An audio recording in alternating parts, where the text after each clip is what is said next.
Olá, queridos, a graça e a paz do Senhor Jesus. É um prazer estar chegando até a sua casa através do seminário Transfundação da Mente. Hoje nós vamos abordar sobre o tema Renovação da Mente. Para você que nos acompanha desde o início do seminário, já sabe que alguns dos preletores também têm abordado sobre esse tema, tamanha a importância que ele possui para a igreja contemporânea. Mas dessa feita eu queria compartilhar com vocês algo que Deus tem colocado no meu coração através do Espírito Santo. E para isso eu quero me basear no livro de Romanos. Nós vamos ler aqui Romanos no capítulo 12, o verso de número 2, que diz assim: E não vos conformeis com este mundo, mas transformai-vos pela renovação do vosso entendimento, para que experimenteis qual seja a boa, agradável e perfeita vontade de Deus. Em um primeiro momento, a leitura desse texto me soa como uma advertência. Uma advertência a não nos conformarmos com este mundo. A advertência que me soa à mente ao ler esse texto diz respeito a uma formatação cultural. O homem vai evoluindo, a sociedade vai mudando. E nessas mudanças, eles acabam voltando novamente a uma centralização sobre o próprio eu. É a tendência do momento. Nós estamos voltados ao meu gozo, ao meu prazer e ao meu sucesso. Eu preciso ter o sucesso reconhecido perante a sociedade para que eu consiga marcar bem a minha passagem por aqui dizendo: a minha vida foi uma bênção. Essa é a mentalidade do mundo atual.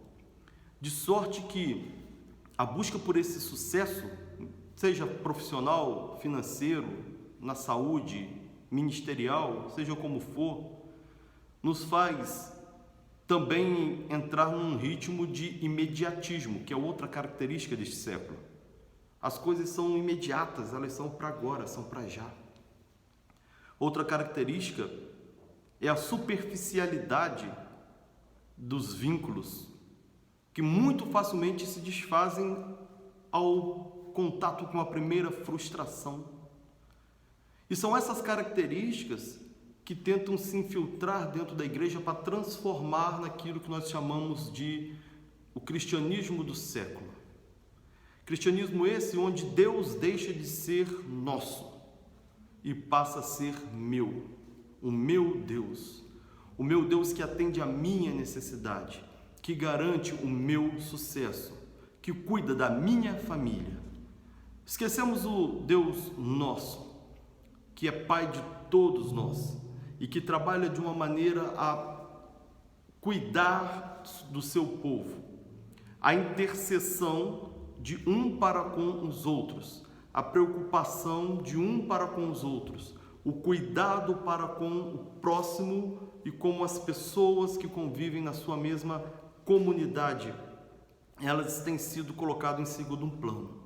Falamos de um Deus que ouve as minhas orações, e orações essas que ultimamente têm sido voltado para as minhas questões, as minhas causas e os meus problemas. A respeito dessa moda ou dessa tendência, soa para mim como advertência esse relato de Paulo quando ele diz: não vos conformeis com este mundo, antes transformai-vos pela renovação do vosso entendimento. Em um segundo plano,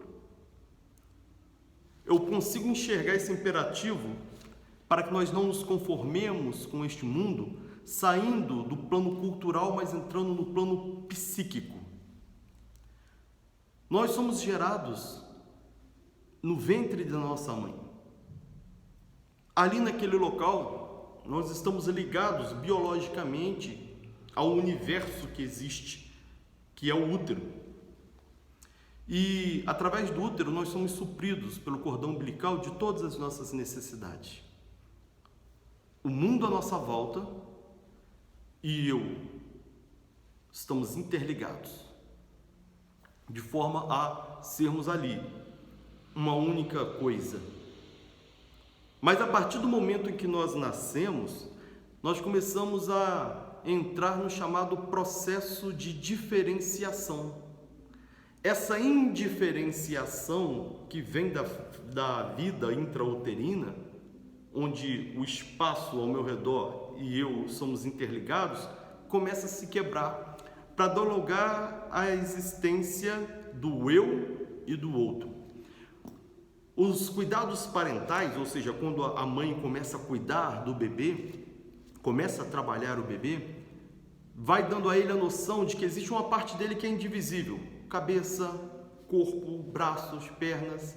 E essa parte que nunca desaparece é o que ele começa a ter como noção de eu. E tudo que não sou eu constitui-se no outro. O seio da mãe que ora está presente, ora se ausenta, o braço da mãe que ora está presente, ora se ausenta, o berço onde ele dorme e todas as coisas. Através dos cuidados parentais, ele começa a perceber que existe um eu e existe um outro. E a partir dessa percepção, ele começa a se relacionar com esse outro. Por que isso é importante agora, nesse momento? É porque através dessa relação que esse eu começa a se constituir e começa a ganhar uma identidade. A criança, ela não tem a noção de uma identidade, ela não nasce com uma identidade pré-definida, formatada na sua mente, mas é através do olhar da mãe, funcionando para ela como um espelho, que ela se enxerga. E é a partir desse olhar que ela começa a constituir o seu eu, de maneira a julgar-se uma pessoa boa, uma pessoa má. Se ela atende aquilo que é o desejo da mãe, isso dá para ela o reflexo de que ela é uma boa filha. De alguma forma, se ela deixa de atender a esse desejo, surge a ideia de não ser uma boa filha, ou um bom filho. Logo, logo, o pai vai surgir no cenário, quando a criança tem cerca de 3 anos de idade, como um novo objeto de desejo dessa criança. E a mesma coisa tende a acontecer. Ele precisa se adequar ao olhar paterno para construindo a sua identidade e se tornar bom. Depois disso, outros meios vão surgindo, familiar, escolar, onde sempre há necessidade de adequar-se àquilo que o outro afirma ser certo, ser bom, e da medida que eu atendo a essa demanda do outro, eu tenho no olhar do outro o meu reflexo, e esse reflexo me diz: eu sou bom, porque eu atendo ao padrão de bondade definido pelo olhar do outro. Isso é normal, isso é natural, porque a criança, ela não tem outro recurso para se constituir, mas é a partir dessa educação que ela se constitui. E ela vai se formando, ela vai se forjando, vai ganhando elementos que são herdados pela cultura paterna, materna, familiar. Ela vai se moldando a partir disso, e é nesse momento que é importante ser inserido a essa criança de 0 a 7 anos a palavra de Deus, porque se o menino for ensinado, for abastecido de conteúdos que mostram o caminho que ele deve andar, quando ele for velho, quando ele crescer, não se desviará dele. Isso porque o desenvolvimento psíquico natural vai pedir que mais tarde esse indivíduo, provavelmente no início da sua adolescência, venha construir uma identidade afastada desse modelo antigo. A adolescência, ela é marcada pela inserção dos hormônios sexuais, e esses hormônios sexuais causam transformações orgânicas que o indivíduo começa agora a caminhar para transformar-se num adulto. Com esse processo começa também uma transformação psíquica, onde busca-se romper com a identidade infantil, que é baseada nos espelhos materno e paterno, e começa então a tentativa de criar uma identidade própria, baseado nos seus próprios juízos, nos seus próprios julgamentos e nas suas próprias escolhas.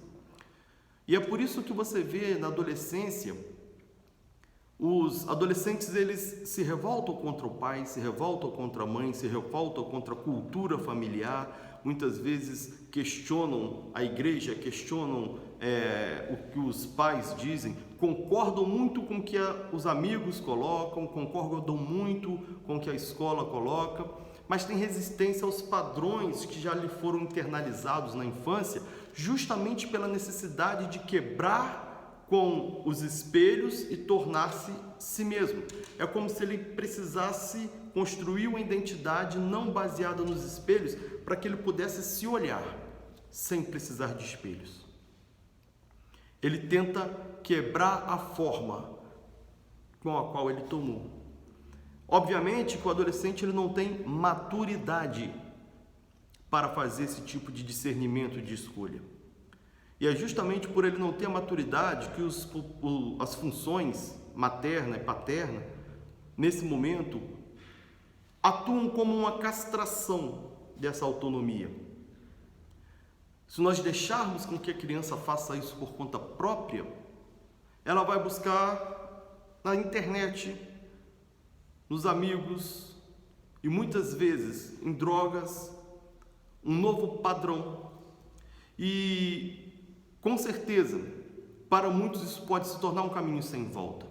Portanto, aos pais, cabe nesse instante a função de fiscalizar mais de perto, de olhar mais atento para o que os seus filhos estão vivendo, para olhar mais atento para as construções do seu próprio eu, o que eles estão fazendo e de qual é a fonte de onde eles extraem esse conhecimento. Saber com quem eles andam, quem são os amigos, onde está buscando essa interação. E se for o caso, intervir nesse processo. Essa castração da busca de autonomia é necessária pela imaturidade do adolescente para seguir sozinho nesse processo. Contudo, com essa castração da autonomia, ele tende a manter o padrão infantil. Ele tende a manter a cultura antiga. E ele vai construir um ego, um eu, uma identidade inteiramente boa, porém boa aos olhos da sociedade, boa aos olhos paternos e maternos, mas que muitas das vezes não identificada consigo mesmo. Exemplo bíblico disso, Saulo de Tarso, um homem que era bem sucedido aos olhos da sua sociedade, orgulho da sua família, zeloso nas suas práticas. Qualquer um que olhasse para Saulo de Tarso diria: é um sucesso. Porém, Saulo não era ele mesmo. Ele era apenas o espelho. Ele vivia como reflexo do espelho. Hoje em dia tem muitas pessoas assim, eles são os reflexos dos espelhos materno, paterno, social. Quando a gente cresce, nós temos vários olhares maternos e paternos sobre nós, e nós buscamos sempre corresponder à expectativa desse outro para que a gente se torne bom o suficiente. E é por isso que você vê muita gente que consegue se tornar esse indivíduo bom o suficiente aos olhos do outro, mas não é ele mesmo.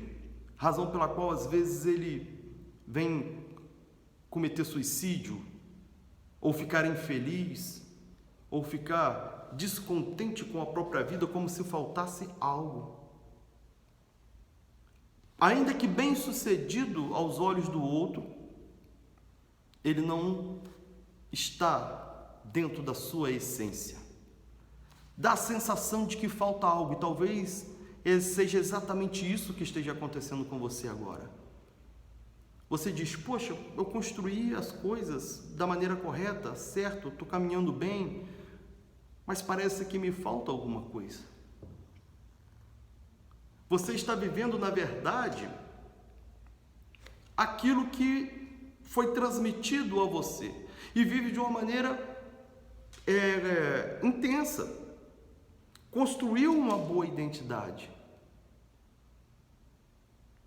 Existe um psicanalista e psiquiatra, fundador de vários conceitos da psicologia, da psiquiatria, da psicanálise, fundador da psicologia analítica, chamado Jung.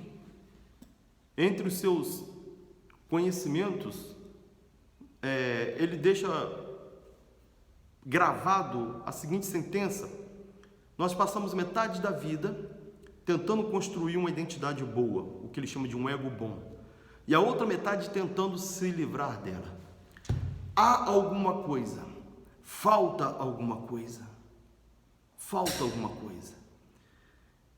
E parece que aqui Paulo vem trazendo uma advertência a respeito dessa conformação ao padrão ora gerado. Ele diz: olha, não vivam nessa conformação, na conformação do mundo, a conformação do mundo natural. Você viver de acordo com tudo que você foi criado, simplesmente porque você foi criado assim, não deve ser o caminho. Você ser criado de uma forma e seguir esses padrões simplesmente por segui-los, não é o caminho da individuação, não é o caminho de você se tornar você mesmo. Nem Deus, que tem todo o poder, exige isso de nós. Se Ele quisesse, Ele estalava o dedo de todo mundo seguir o mesmo padrão, mas Ele nos permite construirmos segundo as nossas escolhas. Muita coisa do que você é hoje não é escolha sua, é repetição. Ainda que coisas boas, se não é você mesmo, não há originalidade, você não vai se sentir realizado com isso. Há uma realização superficial e aparente. E o que Deus tem para você, para que você consiga experimentar a boa, perfeita e agradável vontade de Deus, parte do princípio que a primeira atitude é você não se conformar com o que o mundo te trouxe, com o que o mundo trouxe para a sua constituição da identidade. Não se conformar com o que o mundo te deu. Seja isso uma coisa boa, seja isso uma coisa ruim, não se conforme com isso. Mas antes, transformai-vos. E eu chamo a atenção aqui que há um novo imperativo. Isso aqui está como voz reflexiva, você se transforma, transformai-vos. É uma chamada à mudança, e não é uma mudança que Deus faz em você. Não é uma mudança que o Espírito Santo vai fazer em você. É uma mudança que você mesmo faz. Ou seja, trata-se de uma decisão. Jesus, uma vez chama Pedro, começa a caminhar com ele e diz para Pedro assim: Pedro, quando tu te converteres, apacente as minhas ovelhas. Veja bem, se ele dissesse: Pedro, quando eu te converter, quando o meu espírito te converter, não, mas ele disse: Pedro, quando tu te converteres, ou seja, quando você tomar a ação, a decisão de transformação de si mesmo, aí sim, aplica sobre os outros, ajude os outros, ministre os outros, apacenta as minhas ovelhas. Mas antes disso não, primeiro é necessário que você passe pelo processo, Pedro. É necessário que você se transforme. Cai da mesma maneira que Paulo coloca aqui agora os romanos, ele diz: transformai-vos. É você quem se transforma. É uma evocação de uma decisão que você toma diariamente, de deixar de ser o padrão que te foi dado e passar a ser um novo padrão. E você faz isso através da sua mente. Ele diz que a transformação se dá pela renovação da sua mente, pela renovação do seu entendimento. E Paulo pode falar disso porque ele relata sobre a sua própria transformação, ele passa por esse processo. Quando ele encontra-se com Cristo, E ele diz: o caminho da transformação é eu mudar a minha mente. Isso se dá através do encontro com o Filho de Deus. Veja, Paulo coloca a sua transformação da seguinte maneira: não sou mais eu quem vive, não sou mais o ego formado pelo mundo, pela cultura quem vive. Ele não vivia mais aquele Paulo do judaísmo perfeito, aos olhos paterno, materno, social. Ele rompe com esse antigo padrão, ele não se conforma com aquilo que o mundo trouxe para ele, mas ele se transforma. Ele toma uma decisão de ser uma outra pessoa. E qual é esse modelo? Qual é esse parâmetro? Ele diz: Cristo vive em mim. Não sou mais eu quem vivo, mas Cristo vive em mim. Esse é o modelo. Esse é o modelo. Quem é Cristo? Cristo é o Filho de Deus. É Deus que se faz um homem, se humilha até a forma de homem, ou seja, ele desce da sua glória, se despe da sua divindade, se transforma em homem, sujeito ao Pai, filho sujeito ao Pai, para ensinarmos como é sermos filhos. E ele vem mostrando ao longo da sua passagem por aqui como o filho tem acesso ao Pai. Ele vem mostrando que para o Pai, o Filho é um herdeiro. E por isso que nós fomos chamados de herdeiros de Deus e co-herdeiros de Cristo. Nós não elevamos o homem à categoria de Deus. Nós vemos Deus descendo a categoria do homem por amor e para ensinar-nos o papel de filho, o lugar de filho, a identidade de filho. E a transformação que o Evangelho propõe é uma decisão que você toma. A decisão de não mais ser conforme você foi gerado e conforme você foi criado, conforme os espelhos, que serviram bem até a infância, mas agora é necessário você passar por um crivo de tudo isso que você aprendeu e começar a decidir por si só, pelo seu livre-arbítrio, o caminho que você quer trilhar. Com tudo que você aprendeu, você começa a depurar, analisar a partir desse novo modelo que é o Filho. E você então começa a se transformar e tomar a forma do Filho. E quando você começa a tomar a forma do Filho, você começa a receber a herança. Você começa a entender o seu papel de herdeiro. Note que durante o Evangelho, Jesus vem sendo tratado como Filho unigênito, porque Deus amou o mundo de tal maneira que deu seu Filho unigênito, para que todo aquele que nele crê não pereça, mas tenha a vida eterna. Depois da sua ascensão aos céus, ele começa a ser chamado, a partir de Hebreus, de primogênito. O primeiro, não mais o único. Quando ele entra no céu, Deus diz para ele: tu és meu filho e hoje eu te gerei. Não estava sendo falado ali para o Deus Filho que sempre existiu e estava presente na criação. Esse não foi gerado naquele dia. Não estava falando para o filho nascido de Maria, que tinha sido gerado há 30 anos atrás, não.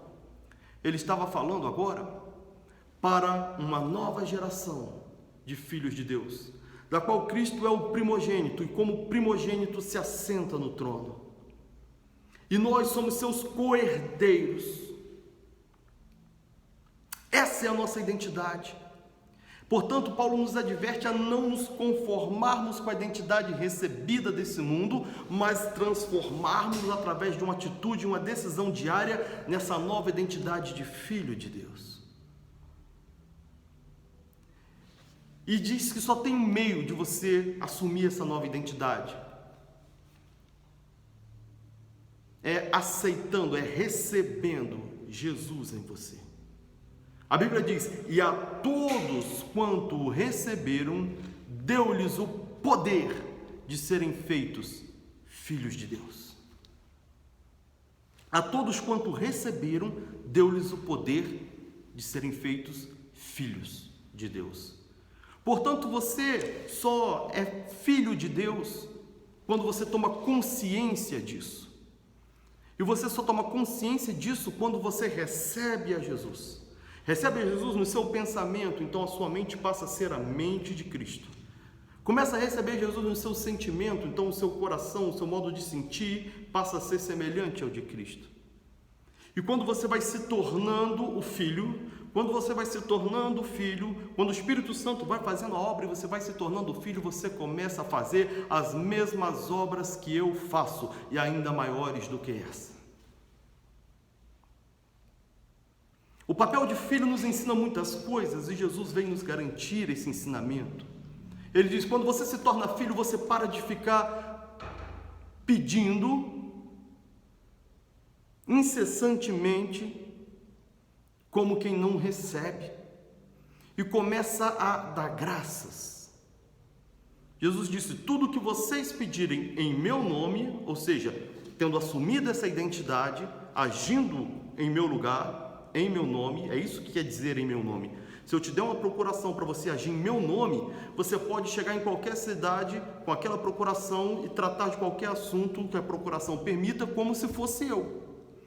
E quando Jesus diz: quando você está agindo em meu nome, ou seja, em nome do Filho, é porque você está assumindo esse lugar. Em nome de Jesus não é um jargão mágico que você fica aí jogando em nome de Jesus e pá!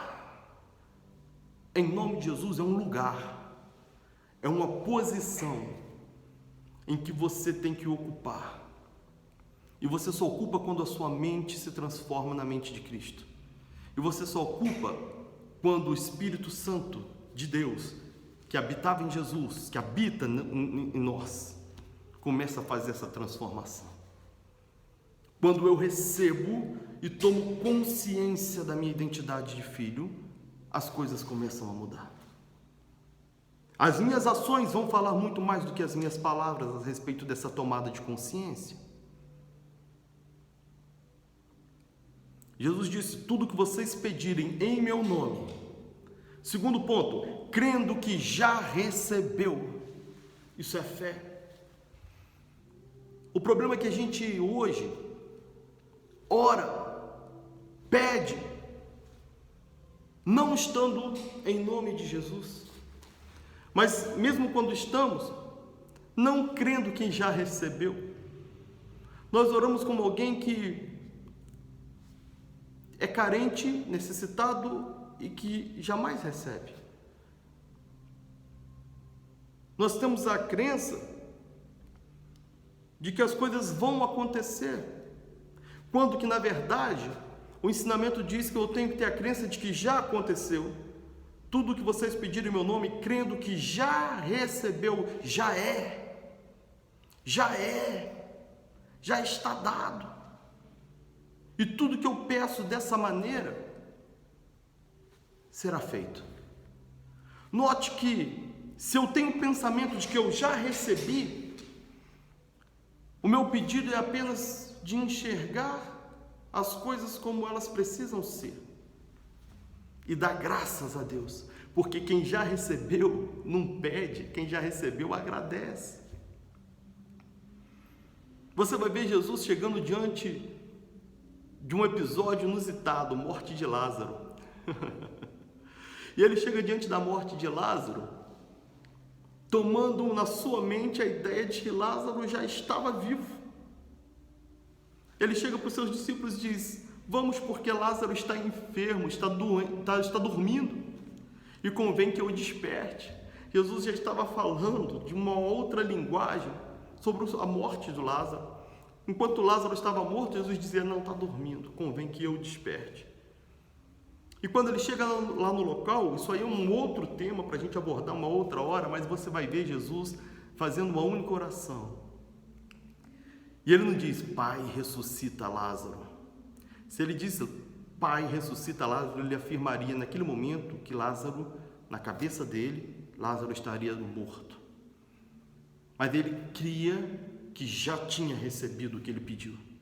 Então, ao invés disso, ele apenas agradecia: Pai, graças te dou, porque o Senhor sempre me ouve. A partir desse momento ele se volta para o túmulo e diz: Lázaro, vem para fora. Observe que se ele dissesse Lázaro, ressuscita, ele estaria afirmando outra vez que Lázaro estava morto. Mas ele não fala para o morto, ele fala para um vivo. Você não manda o morto vir para fora, você manda o morto ressuscitar. Mas a um vivo você diz: vem para fora. A oração dele foi só de gratidão, porque a ressurreição de Lázaro era algo que ele já tinha recebido. Quando ele vai multiplicar o peixe, o pão, ele não disse: Pai, multiplica, ele diz: graças. Gratidão é a maior afirmação de que você já recebeu. Se eu tiver com sede, eu te pedir um copo d'água. Enquanto eu estou com sede, enquanto eu não recebo, eu te peço, mas no momento que você me dá, eu paro de te pedir, eu começo a te agradecer. Então você tomar essa postura de filho, em nome de Jesus, e crer que já recebeu, faz com que você transforme as suas orações em orações de gratidão. Nossas orações, nossos cultos, nossos louvores, todos são voltados para a gratidão, porque tudo que eu preciso já me foi dado. Eu só preciso fazer materializar. E eu só faço materializar se na minha mente, no meu espírito, eu enxergo o que já tenho. E a maior expressão disso é a gratidão. Não é você dizer muito obrigado, isso é educação. É você sentir o coração realizado, satisfeito, pleno. Está grato a Deus por tudo que Ele já está fazendo. No mundo espiritual já está feito. E porque já está feito, vai materializar. Vai vir para o mundo material. No mundo espiritual já foi concedido. Note que quando o filho pródigo retorna para casa, o pai, muito feliz, dá uma festa para ele. E de repente o irmão mais velho, quando volta, ele encontra essa festa e ele questiona, ele diz: que festa é essa? E ele chama um dos empregados, um dos servos, porque já estava na festa, e pergunta: o que está acontecendo? Preste atenção, os empregados já estavam na festa, o filho ali não estava. O filho ainda estava lá no campo trabalhando, ou seja, esse filho sentia na sua responsabilidade o conduzir toda a fazenda. Era um homem que acordava cedo, saía para trabalhar, talvez o primeiro que saía e o último que voltava. Até os empregados já estavam na festa, mas ele ainda estava lá. E com certeza, se tivesse acontecido algum problema naquela fazenda, ele era o responsável. Quantas vezes ele não pode ter sido ele quem levava o pai ao médico? Quantas vezes não era ele que resolvia o problema de funcionário?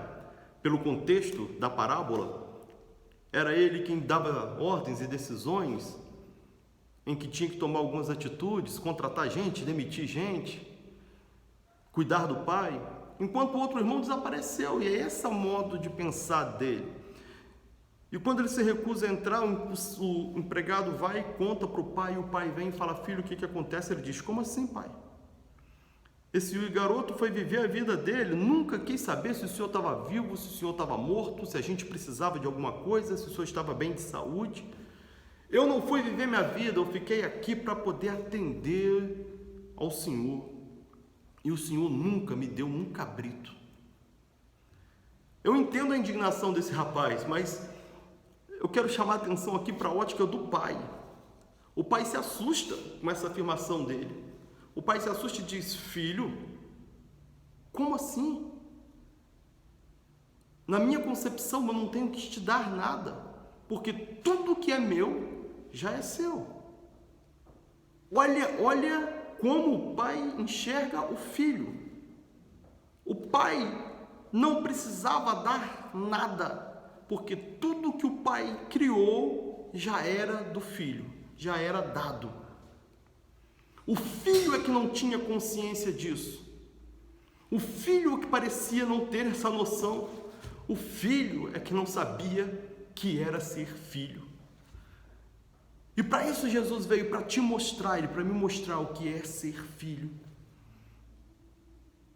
E para mostrar que ser filho não é simplesmente porque você foi criado por Deus, mas é porque você tem algo de Deus, um DNA de Deus em você, que foi soprado no Éden no momento da criação do homem. E o homem se perde dessa essência. E Jesus veio para te colocar novamente na posição de filho. Portanto, para que você seja filho, receba o poder de filho, é necessário que você tome consciência, ou seja, entre na sua mente a pessoa de Cristo, o Filho, e você se torne como Ele. E assim a todos que o receberam, que tomaram a mentalidade de Cristo, a mente de Cristo, a todos que o receberam em si, deu-lhes o poder de serem feitos filhos de Deus. E como filho de Deus, o Pai te diz: eu não preciso te dar nada, eu já te dei tudo que você precisa. Você que ainda não entendeu o que é ser filho. A grande convocação desse texto é para que você volte-se para Jesus, volte-se para o Filho, receba o Filho em ti, deixe de ser o seu eu antigo, formatado na infância. Aquilo foi bom só para a infância. Quando você vai ganhar autonomia, você tem que se tornar si mesmo. As mesmas escolhas, as mesmas decisões que você aprendeu no Evangelho quando era criança, precisam agora ser reafirmadas por você, e não porque você foi criado no Evangelho, mas por decisão própria. Eu decido ser filho. E para isso eu recebo o Filho em mim, e eu me torno como o Filho, co-herdeiro dele e herdeiro do Pai. Não vos conformeis com aquilo que você recebeu da sua infância e tem recebido até hoje como identidade. Não tome a forma disso que te deram, não serve mais. Mas transforme-se, decida transformar-se, transforme a si mesmo, tome uma decisão diária de renovar o seu entendimento. E quando você fizer isso e se tornar filho, você receber o Filho, se tornar filho, aí você vai experimentar a boa, agradável e perfeita vontade de Deus. Só assim. E aí você vai dizer: uau, por que eu não pensei nisso antes? Uau, por que eu não fiz isso antes? Eu fico olhando muita gente, às vezes, tomando posição de servo e pedindo: Deus, me dá um cabrito. E Deus dizendo: tudo que é meu é seu. Eu não tenho que te dar nada. Eu vejo muita gente não sabendo posição de filho, e isso é porque ele não recebe Jesus. Ele entra numa religiosidade que o impede de entrar no reino de Deus e assumir o seu papel. A vontade de Deus, ela é boa, ela é perfeita, ela é agradável. Deus já tem para você tudo que Ele preparou. Eu vejo agora Moisés diante do Mar Vermelho, Faraó vindo lá atrás, Moisés no auge do seu desespero porque o povo pressionava: Moisés, nós vamos morrer aqui, você nos trouxe para uma selada, é por falta de túmulo no Egito que você nos trouxe para morrer aqui, Moisés? E foi dessa forma que ele foi abordado, como quem diz: eu confiei a minha família, a vida do meu filho, a vida da minha esposa na sua palavra, e agora eu trouxe eles para morrerem aqui. Nós vamos morrer, mas você morre primeiro pelas nossas mãos. Era mais ou menos assim o contexto que estava. E Moisés, sem entender nada, porque ele disse: oxe, estou fazendo a vontade de Deus, estou aqui com delegação de Deus, vou falar com Ele. E quando ele vai falar com Deus, Deus diz assim: por que clamas a mim? É como se Deus dissesse: o que eu tenho com isso? Está me chamando por quê? Resolve. Como assim resolve? É porque eu já te dei. Faça qualquer coisa, diga ao povo que marche. E quando ele toca nas águas, o mar se abre, passa, e coisa que só Deus faz, e Deus está dizendo: não, você faz porque você é filho. Eu vejo Jesus sendo acordado dentro de um barco por causa de uma tempestade que estava prestes a naufragar o barco, e a única certeza dos especialistas pescadores que ali estavam é que eles iam morrer.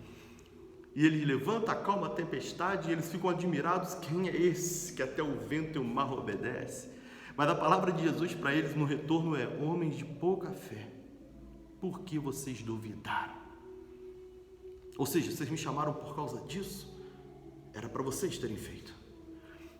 Eu fico olhando também quando um homem apresenta a Jesus o seu filho no meio de um tumulto, de uma confusão.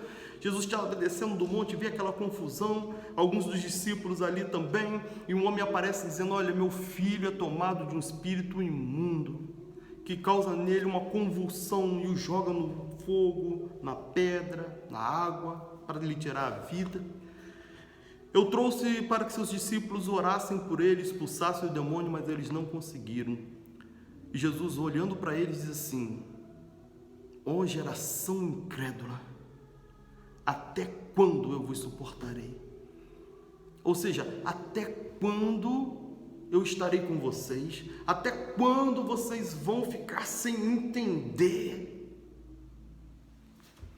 E ele vai lá e expulsa aquele demônio, e os discípulos, tomando aquele puxão de orelha, mais tarde, em particular, chega para ele e pergunta: mestre, por que não podemos nós expulsá-lo? E algumas pessoas acham que a resposta de Jesus foi simplesmente: porque tem casta de demônio que só sai com jejum e oração. Mas não foi isso. Isso foi uma explicação complementar. A resposta à pergunta dos discípulos foi: por causa da pequenez da vossa fé. Ou seja, vocês pedem, mas não creem que já aconteceu.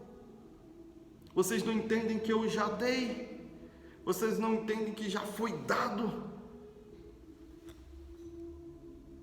Mas são só os filhos que conseguem enxergar.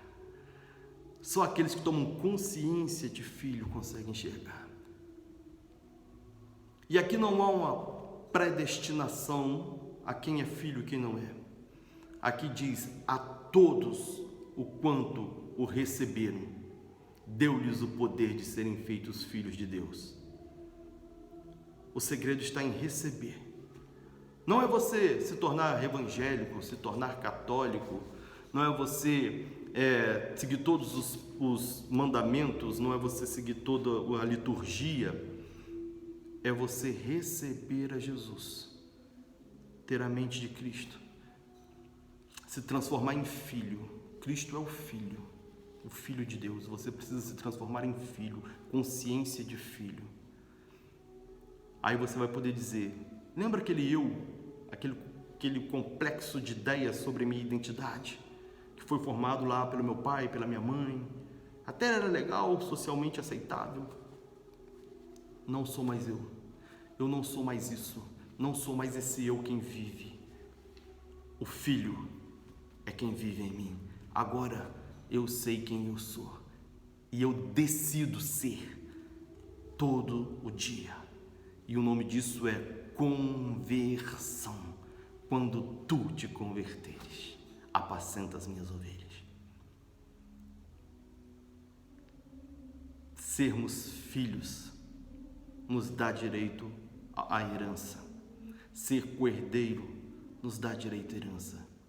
E isso não fala só dessa terra, isso fala também do céu. Meu convite é que você possa transformar a sua mente hoje. Não sou eu quem transforma a sua mente. Não é Deus que transforma a sua mente. Ele até poderia. Estalava o dedo e automaticamente todo mundo se converteria. Mas antes, Ele preferiu outro modo de operação. Ele te deu o livre-arbítrio e te diz: olha, eu coloco diante de você a possibilidade do bem e do mal. Mas ele orienta: escolha a bênção. E quando você decidir fazer isso, faça, decida fazer e seja. Mesmo que você tenha que fazer isso todos os dias quando você acordar, decida ser filho. E como filho, viva como filho, no seu agir, no seu falar, no seu conduzir. E quando você fizer esse movimento de ser filho, não é só um blá blá blá. Você tem que ter a sua mente transformada e a sua mente conduz as suas ações. Aí você vai ver que as obras que seguiram a Jesus também te seguirão. E não só essas, mas maiores do que essas. Isso vai te deixar alegre, mas, sobretudo, não é o motivo da sua maior alegria. Não vos alegreis, porque os demônios vos submetem. Mas é o melhor de tudo nessa herança, é ter o seu nome escrito no livro da vida, como filho do Deus vivo. Eu quero orar com você agora, ajudar você nessa decisão. O Espírito Santo te ajuda, mas é você que decide. Feche os seus olhos. Pai, na autoridade do nome de Jesus, nós nos colocamos perante o Senhor agora. Estamos entrando na casa de milhões de pessoas que recebem agora uma revelação da Tua Palavra conduzida pelo Teu Espírito Santo para que possam entender que o Senhor os chamou para serem filhos de Deus. Para entender que a todos quanto receberam a Jesus em sua mente e em seu coração e se conformaram à identidade de filho, receberam esse poder de ser feito filho de Deus. E como filho, eles são também herdeiros de Deus e co-herdeiros de Cristo. Portanto, nenhuma enfermidade está sobre eles que não vá ser removida nesse instante. Nenhum problema existe na vida deles da qual o Senhor não providencia a solução. Que esse seja um novo trilhar e caminhar, não voltado para o eu, mas para o nós, para que eles possam entender que assim como o Pai está no Filho, nós estamos no Pai através do Filho, portanto somos um em Cristo Jesus. Rogo-vos para que sejam um, como nós somos um. Senhor, nesse instante, eu abençoo a vida deste homem, a vida desta mulher, que ao identificar-se com essa palavra faz essa oração junto comigo agora, rogando que Teu Espírito os ajude na decisão agora tomada, para a honra e para a glória do Teu nome. Eu os abençoo, em nome do Senhor Jesus. Amém. Se você fez essa oração comigo, tomando uma decisão de se tornar filho de Deus, coloque aqui nos comentários embaixo. Nós vamos estar ligando para você, entrando em contato com você, te ajudando nesse propósito, ajudando a esclarecer ainda mais. Se você porventura se encontra talvez moldado ainda na formatação antiga, você não sente que você é você mesmo, ainda que você seja cristão, de qualquer denominação, mas se você não sente ainda que você é você mesmo, está se sentindo ainda vazio, é porque você ainda não entendeu que você é o Filho. Mas se você fez essa oração, coloque o seu nome aqui também. Se você entendeu que você estava vivendo um evangelho segundo a cultura deste século, voltada para o eu, mas o eu antigo, e não entendeu que o novo eu é o eu em Cristo, mas fez essa oração agora porque você quer ser, coloca seu nome aqui também. Coloca qual é a sua situação. Nós vamos entrar em contato com você e te dar maiores direcionamentos, maiores esclarecimentos, orar com você, ministrar o Espírito Santo sobre a sua vida. e você nunca mais será o mesmo. Não é um passe de mágica, meu querido. O Espírito Santo está aqui. Ele se move aí. Mas é uma decisão. Conversão é decisão. Você se torna o que você quiser. Mas o convite de Deus é que você se torne filho, recebendo a Jesus no seu modo de vida. E o Espírito dele já está trabalhando contigo. Deus abençoe você. Fica na paz do Senhor Jesus. Grande abraço nosso e nos vemos em breve.